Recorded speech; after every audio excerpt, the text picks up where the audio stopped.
Hi everyone, my name is Jasmine, and today I'm going to talk about how to deliver 5-star customer service. Just follow these quick and easy simple guidelines, and you'll have customers leave happy, problems get solved so fast, and nobody will end up screaming in the walk in freezer or the break room. I've worked in grocery stores, food service, and I currently work at a resort. Through all of the years, I've learned that giving the best customer service is great interpersonal communication. Today, I'm going to show you exactly how to do that. Let's start with a concept from chapter 1. Communication can be intentional or unintentional. Intentional communication is when you're trying to deliberately send a message, like you're greeting a customer or a guest with, "Aloha, how are you doing? How can I help you today?" But unintentional communication, oh boy, that's when you accidentally make a face and it says everything you didn't mean to say. Sometimes that can land you in some hot water. In customer service, your expression, posture, tone, and even your silence can still send signals. Next up is from chapter 4, empathy. Empathy is understanding how the customer feels and responding in a caring way. Honestly, this is the easiest and one of the biggest superpowers in customer service. People will come to you, and sometimes they don't always want the solution first. They want someone who gets it. Sometimes a simple, "I know this is frustrating, I'll take care of everything and see what I can do," is magic. When people feel understood, they're less likely to treat you like an emotional punching bag. Chapter 5 gives us emotional contagion. The idea that Chapter 5 gives us emotional contagion, the idea that emotions spread from person to person. If a customer is angry, anxious, or nervous, you'll start feeling it too. But the same is true the opposite way. If you stay calm and friendly, then the energy will spread to them. I've had my fair share of resort guests yelling at me that they don't have an oceanfront room when they booked a garden view, or they don't know the difference between oceanfront and ocean view. The best thing to do in that moment is to just let them talk, stay calm, and respond gently once they let you speak. Your emotions are just as contagious as theirs, so it's important to put the energy out you want to receive, and you'll prevent situations from blowing up. Another important tool in customer service is how you talk to them. In chapter 6, we learned about eye language. Eye language shows ownership and prevents blame. Examples include, "I can check in the back for you. I want to make sure you're getting exactly what you need. Let me see what I can do for you." Avoid using phrases like, "Okay, well, you didn't pick the right one," or "You have to do it like this next time." You language makes customers feel like they're in trouble or did something wrong and puts them in defense mode. Using I language keeps things calm, cooperative, helpful, and keeps you in control of the conversation. The next concept we're going over is chapter 6's equivocal language, which are words or phrases with multiple meanings. In customer service, you need to be clear and concise. This is super common. For example, a guest asks for an upgrade, discount, or early check-in, and I say, "Okay, one moment, let me see what I can do for you."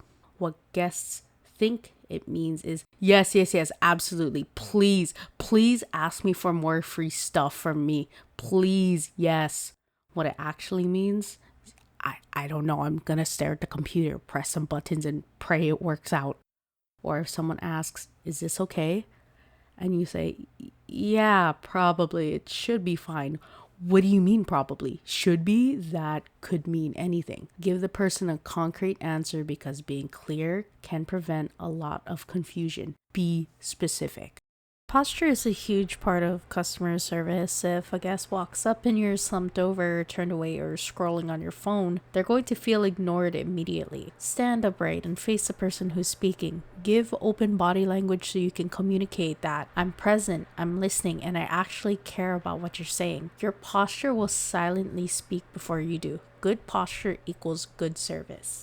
For chapter 7, the second concept we're covering is paralanguage, aka your tone, speed, and volume. Like the other ones, this is important, so listen up. You and I could say the same words, but they'll be received completely different depending on how we say them. A friendly tone, they'll feel safe asking questions. Talking too fast, now they're confused and they'll ask you the same things you just said just because you didn't slow down. Paralanguage can make you sound confident and ready to help, or make it sound like they're a burden and sound like you don't want to be here.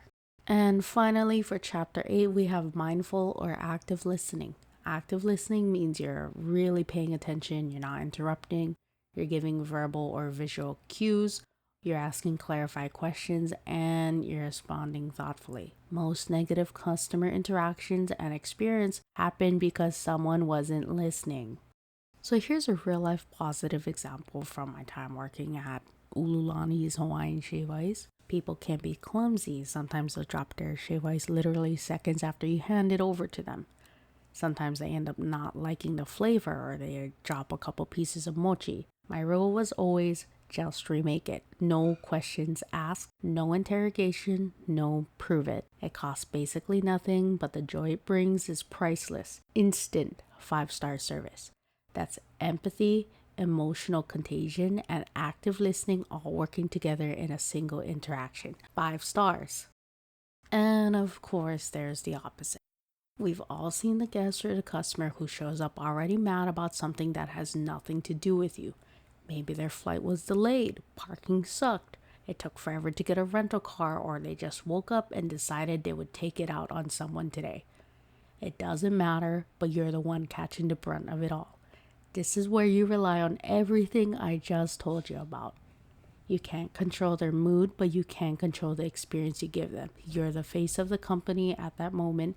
Make the experience better than great.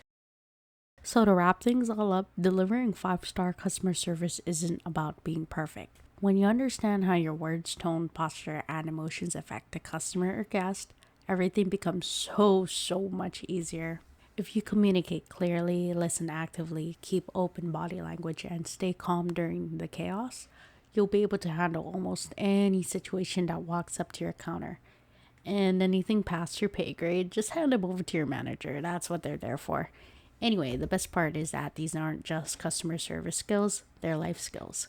Thank you for watching.